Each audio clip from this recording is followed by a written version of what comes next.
I can't remember even the Nicky Adams situation. I can't remember it being quite as toxic as it was after the a big issue as far as that was concerned. Um, yeah, I mean, the situation is bad. Chatting to fans, as I do home and away, and that hope just seemed to have gone. And I don't remember that in the past, really. The hope of Tranmere surviving this season just seemed to have disappeared. And everybody seemed to sort of accept that's the way it's going to go, and then worries over the takeover. Is that going to affect that? Where are we going to go from here? We're not in such a good position, perhaps, to go into the National League as we were last time round. So I think there really is all that doom and gloom around the club. And like you, I'm surprised this hasn't happened earlier. I know that the background of the friendship of Mark and Nigel, but I'm surprised it hasn't happened earlier, certainly. And now, if you're bringing somebody in from outside, it's quite a difficult one, isn't it? Because you're a saviour if you keep them up. But if they go down to the National League, do you want to be associated with that? If the takeover takes place, yes, if you keep them up, does that mean it gives you a good shot at staying in the job and perhaps moving forward with some money to build a better squad? But on the other hand, if it doesn't happen, what's going to happen behind the scenes as well? So if you're outside the club at the moment, it's quite difficult, I think, to sort of decide who might be interested and who might actually want to take on that role. And of course, then you look internally, and I don't think a lot of fans that I speak to are really convinced that the people behind the scenes at the moment should take over the club and take it through, because it's going to change things very, very much. So it's quite a difficult one for the owner now, I think, in terms of it.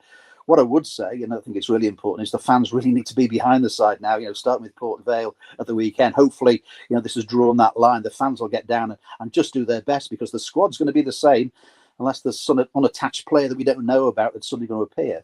So the fans can be very, very important, perhaps, in doing it. But the managerial position at the moment, I must admit, I think there's a bit of a conundrum.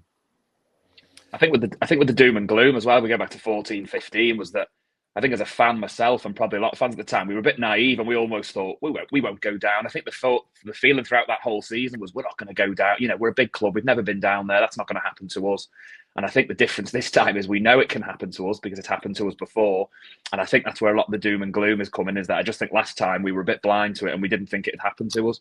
And I think this time we were sort of like, well, we've been there before, we can go there again. So I think that's probably the differences between now and 14-15. We will get on to who the next manager could be shortly, but I just want to pick up something you said there, Derek, in terms of the squad will be the same. It will, but the 11 could be very different, because let's be honest, there are certain players who have been sitting on the sidelines who a lot of Tranmere fans would like to see as part of that first 11. Josh Hawkes came off the bench and made a real difference last night. Yes, he didn't get a goal, but there was at least some attacking input from him, which we haven't seen enough of. Hendry's obviously on his way back to fitness, and he made a difference when he came on. You've got two lads from Manchester United who've mustered about 7 minutes between them. The fact that Mather came on as a 90th minute substitute when you're chasing the game at 1-0 down last night, by the way, I thought was an absolute insult. But there are players within that squad. Sam Taylor's another one who you could utilise. Josh Williams, you could utilise him. There are players who have not been part of that first 11 who a lot of fans would like to see. And that's where I think a new manager could make a difference, in terms of that team could be a lot more attacking than it is. And there's a reason Tranmere haven't scored many goals this year, and it's because of the tactics employed and the negativity from Nigel Adkins. Yeah, I mean, there's some fair points there, yeah.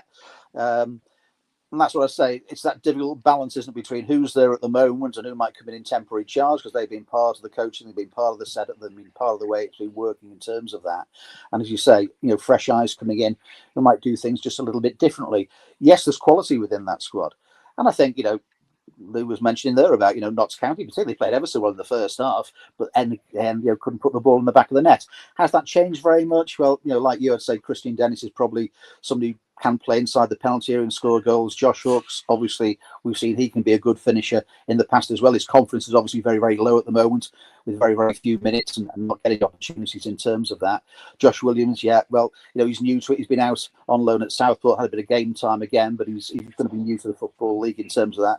And then these younger players as well. I think in the past we've seen young players come in and hit the ground running and do really well. But there is a jump, from where they've been playing the lad Mather who's been scoring goals at Manchester United. But there is a big jump again to that. So yes, ifs and buts, there are some things that you could change round as far as that's concerned. That's going to be interesting. But I think you're right. There needs to be a broom that sweeps away all the old formations and the way in which players have played, and perhaps some players will get a chance. And as you say, if we're looking for a little bit of hope, perhaps that's where it is.